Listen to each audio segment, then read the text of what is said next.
Bismillahirrahmanirrahim. Dear students, welcome to Shah Group Education channel. This is your biology class and I am your teacher Sir Umair Kauri. Students, biology में chapter number 1 जिसका नाम है introduction to biology, ये chapter हम पढ़ रहे थे और आज की क्लास में इस चैप्टर का जो हमारा टॉपिक है जो हमें डिस्कस करना है वो है मेजर ब्रांचेस ऑफ बायोलॉजी। यानी आज हम बात करेंगे कि हमारी जो बायोलॉजी है उसमें major branches, important major branches कितनी हैं और उन ब्रांचेस में हमें क्या स्टडी करना होता है। सो मेजर ब्रांचेस को पढ़ने से पहले थोड़ा सा ब्रांचेस का जो कॉन्सेप्ट है थोड़ा सा इसको क्लियर कर लेते हैं कि ये ब्रांचेस से मुराद क्या होता है। ब्रांचेस को समझने के लिए एक एग्जाम्पल से शुरू करते हैं। सपोज करें ये हमारे पास एक टीचर है और इस टीचर के पास कुछ कॉपीज़ हैं जो इस टीचर को चेक करनी है।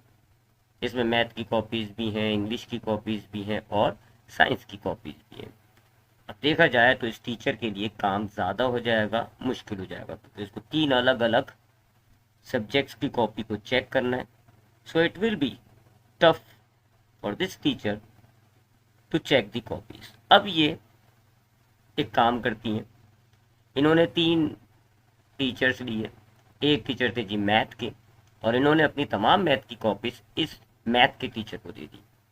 अभी मैथ के टीचर जो हैं ये सिर्फ मैथ की कॉपीज़ को चेक करेंगे। इसी तरीके से एक साइंस के टीचर लिए इन्होंने और साइंस की कॉपीज़ उनमें बांट दी और इंग्लिश की जो कॉपीज़ थी वो इन्होंने इंग्लिश के टीचर्स को दे दी। यानी कि देखा जाए तो इस टीचर ने 3 अलग अलग टीचर्स को अपना काम डिस्ट्रीब्यूट कर दिया, बांट दिया। इससे क्या हुआ, इस टीचर के लिए काम आसान हो गया। यहाँ 2 बातें नोट कर लिएगा, काम बांटा तो आसान हो गया और दूसरी बात, हर टीचर के पास अब स्पेसिफिक काम है, खास काम है। अब मैथ के टीचर को सिर्फ मैथ की कॉपीज चेक करनी है, साइंस के टीचर को सिर्फ साइंस की कॉपीज चेक करनी है और इंग्लिश के टीचर को सिर्फ इंग्लिश की कॉपीज चेक करनी है। यानी अगर आपके पास ज़्यादा काम है तो आप डिस्ट्रीब्यूट कर दें, काम आसान हो जाएगा, हर बंदे के पास खास काम आएगा। यही हम अपने घर में भी नॉर्मल प्रैक्टिस होती है जी, कि अक्सर हम देखते हैं घरों में जो है वो बहुत सारा काम होता है, खाना भी बनाना है, झाड़ू भी देनी है, बर्तन भी धोना है। तो फिर जो वालदा होती हैं वो काम बहनों में बांट देती हैं आपस में। एक बहन को झाड़ू देने के लिए बोल दिया, एक बहन को कपड़े इस्त्री करने के लिए बोल दिया, एक को जो है वो चाय बनाने के लिए बोल दिया। क्या हुआ, काम डिस्ट्रीब्यूट कर दिया, हर बंदे के पास एक ख़ास काम आया और वो ख़ास काम अब वो बंदा कर रहा है। बिल्कुल ऐसे ही साइंस में होता है। जब हमारे पास कोई बड़ी साइंस होती है, जैसे बायोलॉजी है, बायोलॉजी में जैसी एडवांसमेंट होती गई, बायोलॉजी में जैसे हमारे पास अच्छी खासी रिसर्च हो गई, तो अब बायोलॉजी पे बर्डन ज़्यादा हो गया। सो हमने बायोलॉजिस्ट ने क्या किया, हमने बायोलॉजी को ब्रांचेस में डिवाइड कर दिया। हर ब्रांच के अंदर हमने स्पेसिफिक टॉपिक डाल दिया जी कि इस ब्रांच में हमने सिर्फ ये टॉपिक पढ़ना है। हमने एक ब्रांच बना दी इंसान की, इंसान के बारे में पढ़ना है तो उस ब्रांच के अंदर आप स्टडी कर लें। वायरस की एक ब्रांच बना दी, बैक्टीरिया की ब्रांच बना दी, प्लांट्स के लिए अलग ब्रांच बना दी, एनिमल्स के लिए अलग ब्रांच बना दी। इस तरह बायोलॉजी में ब्रांचेस बन गई। यही सबसे पहले साइंस में हुआ था। जब साइंस थी बहुत ज़्यादा, उसमें जब मालूमात आ गई थी तो साइंस को डिवाइड कर दिया था। एक ब्रांच बनाई थी बायोलॉजी, एक बनाई थी केमिस्ट्री, एक बनाई थी फिजिक्स। जानदारों के लिए आपने बायोलॉजी रख दी थी। अगर आपको मैटर के बारे में पढ़ना है तो फिर केमिस्ट्री बना दी गई, मैटर एनर्जी के बारे में पढ़ना है तो फिजिक्स बना दी गई। तो ये होता है जी ब्रांचेस। साइंस में जैसे ही मालूमात ज़्यादा हुई, मालूमात को, ख़ास किस्म की मालूमात को अलग अलग ब्रांचेस में डिवाइड कर दिया। यही हाल बायोलॉजी के साथ भी हुआ। जब बायोलॉजी में ज़्यादा रिसर्च हो गई, बायोलॉजी में ज़्यादा मालूमात आ गई जब हमारे पास, तो हमने हर मालूमात, स्पेसिफिक मालूमात के लिए अलग अलग ब्रांचेस बना दी। अब अगर आपको वो मालूमात चाहिए, एनिमल्स की मालूमात चाहिए तो एनिमल्स की ब्रांच पढ़ लें, प्लांट्स की मालूमात चाहिए तो प्लांट्स की ब्रांच पढ़ लें, ह्यूमन के बारे में पढ़ना है तो ह्यूमन की जो ब्रांच है उसके बारे में पढ़ लें। तो this is the concept of branches in science. लेकिन अब हमने बायोलॉजी में देखनी है। प्रीवियस क्लास में हमने बायोलॉजी पढ़ा कि बायोलॉजी लिविंग ऑर्गेनिजम्स की स्टडी को कहा जाता है। जानदारों के बारे में अगर आपको स्टडी करना है तो बायोलॉजी है जी आपके पास। फिर जब शुरुआत में ब्रांचेस का मामला आया गया कि बायोलॉजी में ब्रांचेस बनाई जाए, तो देखा गया कि हमारे पास बायोलॉजी में, हमारे पास दुनिया में कई किस्म का जानदार है। उड़ने वाले जानदार भी हैं, पानी में तैरने वाले जानदार भी हैं, प्लांट्स की शक्ल में भी जानदार हैं, एनिमल्स की शक्ल में भी जानदार हैं, इंसान की शक्ल में भी जानदार हैं। तो जानदारों को देखा गया। सो लोगों ने सोचा कि अगर बायोलॉजी में ब्रांचेस बनानी है तो क्यों ना जानदारों के हिसाब से ब्रांचेस बना दी जाए। तो रिसर्च हुई, देखा गया जानदार कितने किस्म के हैं। तो शुरुआत के जो बायोलॉजिस्ट थे उन्होंने दो तरह के ऑर्गेनिजम्स पाए। उन्होंने देखा कि दुनिया में दो तरह के ऑर्गेनिजम्स होते हैं, एक कहलाते हैं एनिमल्स और दूसरे कहलाते हैं प्लांट्स। दो तरह के ऑर्गेनिज्म उस वक्त उनको उस दुनिया में नजर आए, एक एनिमल्स, दूसरा प्लांट्स। एनिमल्स किन्हें कहा जाता है जी? एनिमल्स उन तमाम ऑर्गेनिजम्स को, उन तमाम जानदारों को कहा जाता है जिनके जिस्म में फूड मैन्युफैक्चर प्रिपेयर नहीं होता। देखिए, फूड खाना हर जानदार की जरूरत है। अब कुछ ऐसे जानदार हैं आपकी दुनिया में जिनके जिस्म के अंदर खाना तैयार नहीं होता।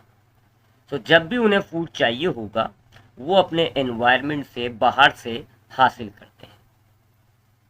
मिसाल के तौर पे इंसान ऐसा ही है।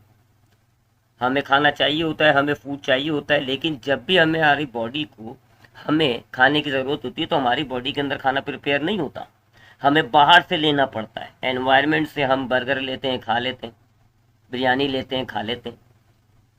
सो ऐसे ऑर्गेनिजम्स, इनको बायोलॉजी में कहा जाता है हेटरोट्रॉप्स। एनिमल्स हेटरोट्रॉप होते हैं। तो इस तरह के ऑर्गेनिज्म दुनिया में उस वक्त लोगों को नजर आए। कैसे ऑर्गेनिज्म? ऐसे ऑर्गेनिज्म जो हेटरोट्रॉप्स थे, यानी कि जो अपना खाना अपनी बॉडी में प्रिपेयर नहीं कर सकते, बाहर से हासिल करते हैं। मिसाल के तौर पे शेर हो गया, चीता हो गया, जितने भी आपके इंसेक्ट हैं, बटरफ्लाई, हनी बी, कॉकरोचेस, पानी के बहुत सारे ऑर्गेनिजम्स हैं, फिश, शार्क, टर्टल। इंसान एनिमल है, इंसान हेटरोट्रॉप, इंसान भी अपना फूड प्रिपेयर नहीं कर सकता। इसी तरह बहुत सारे जो परिंदे हैं, all are heterotrophs, all are animals. तमाम परिंदे भी एनिमल्स और हेटरोट्रॉप होते हैं। तो ये तो एक तरह के ऑर्गेनिज्म थे एनिमल्स के नाम से, जो उस वक्त लोगों को नजर आए। और दूसरी कैटेगरी जो एनिमल्स की थी वो कहलाती है प्लांट्स। प्लांट्स ऐसे ऑर्गेनिजम्स को कहा जाता है जो अपना खाना, अपना फूड अपनी बॉडी के अंदर ही प्रिपेयर करते हैं। इनके जिस्म के अंदर ही खाना तैयार हो जाता है। एक प्रोसेस होता है जिसको हम कहते हैं फोटोसिंथेसिस, उसके जरिए। सो ऐसे ऑर्गेनिजम्स जिनकी बॉडी के अंदर खाना तैयार हो जाता है, जाहिर है फिर ये एनवायरनमेंट से हासिल नहीं करते। बस फूड प्रिपेयर करने के लिए एनवायरनमेंट से इनको कुछ रॉ मटेरियल्स चाहिए होते हैं, carbon dioxide gas, water, sunlight, बस ये रॉ मटेरियल्स चाहिए। उसके बाद ये अपनी बॉडी के अंदर खुद ही फूड प्रिपेयर कर लेते हैं। ऐसे ऑर्गेनिजम्स हम बायोलॉजी में ऑटोट्रॉप्स कहते हैं। तो ये दो तरह के ऑर्गेनिजम्स उस वक्त लोगों को नजर आए जी, कि दो तरह के ऑर्गेनिजम्स हैं, प्लांट्स और एनिमल्स। प्लांट्स कौन है?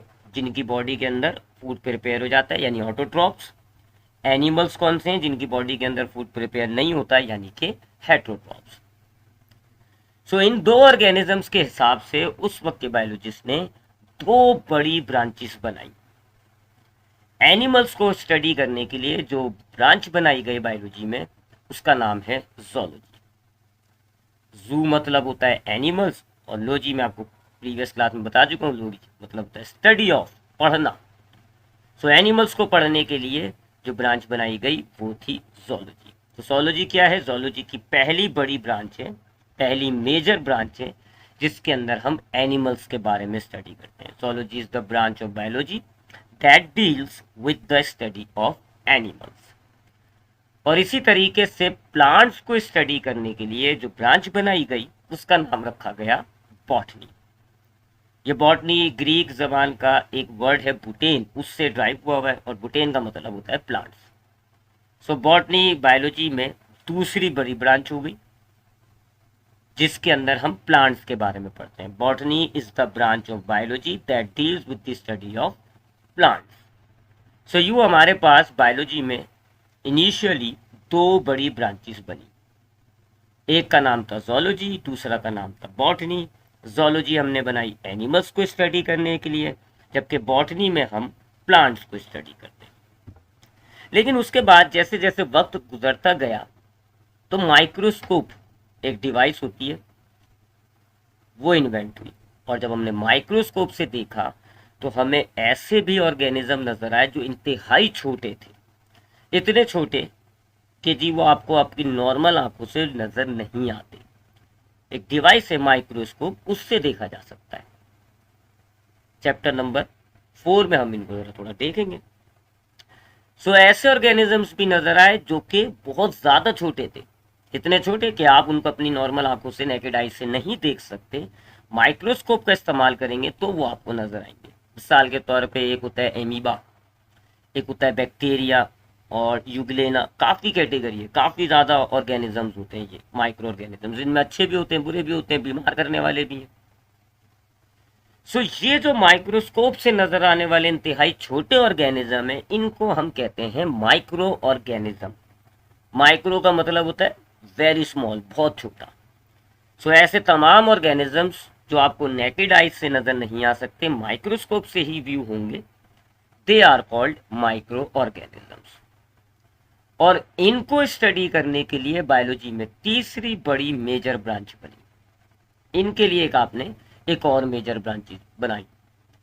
सो माइक्रो ऑर्गेनिजम्स को स्टडी करने के लिए जो ब्रांच बनाई गई उसका नाम रखा गया माइक्रोबायोलॉजी। सो माइक्रोबायोलॉजी क्या है?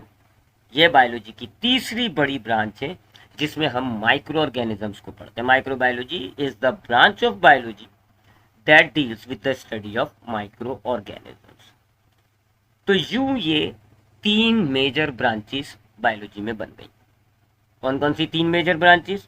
Zoology, botany, microbiology. जोलॉजी में आप एनिमल्स को पढ़ते हैं, बॉटनी में आप प्लांट्स को पढ़ते हैं, और माइक्रोबायोलॉजी में आप माइक्रो ऑर्गेनिजम्स को स्टडी करते हैं। एनिमल्स क्या है? हेटरोट्रॉपिक ऑर्गेनिजम्स, यानी कि जिनके जिस्म के अंदर खाना प्रिपेयर नहीं होता। प्लांट्स क्या है? ऑटोट्रॉप, यानी कि वो तमाम ऑर्गेनिजम्स जिनकी बॉडी में फूड प्रिपेयर हो जाता है। और माइक्रो ऑर्गेनिजम्स क्या हैं? वो ऑर्गेनिजम्स जो बहुत ज़्यादा छोटे होते हैं, सिर्फ माइक्रोस्कोप से ही आप उन्हें देख पाएंगे। तो यूँ तीन किस्म के ऑर्गेनिजम्स और तीन बड़ी ब्रांचेस। लेकिन आगे जाके जैसे जैसे बायोलॉजी में हमने एडवांसमेंट हासिल की, बायोलॉजी में हमारी मालूमात बढ़ी, बायोलॉजी ने तरक्की की, तो पता चला ऑर्गेनिजम्स का मामला इतना सिंपल नहीं है। ये एनिमल्स भी कई किस्म के होते हैं, प्लांट्स भी कई किस्म के हैं, माइक्रो ऑर्गेनिजम्स भी कई कैटेगरीज है। तो आगे जाके फिर आप बायोलॉजिस्ट को अंदाज़ा हुआ कि ये तीन ब्रांचेस काफ़ी नहीं हैं। तो वक्त के साथ साथ नई नई ब्रांचेस बायोलॉजी में बनती गई, और आज आपके पास बायोलॉजी में बेतहाशा ब्रांचेस हैं। उनमें से कुछ ब्रांचेस को हम इंशाल्लाह नेक्स्ट क्लास में स्टडी करेंगे। आज की क्लास में हमने तीन मेजर ब्रांचेस का जिक्र करना था, एक जोलॉजी, दूसरी बॉटनी और तीसरी माइक्रोबायोलॉजी। इंशाल्लाह नेक्स्ट क्लास में मुलाकात होगी जिसमें हम इंपॉर्टेंट ब्रांचेस के बारे में जिक्र करेंगे। ख्याल रखिएगा अपना। अल्लाह हाफिज़।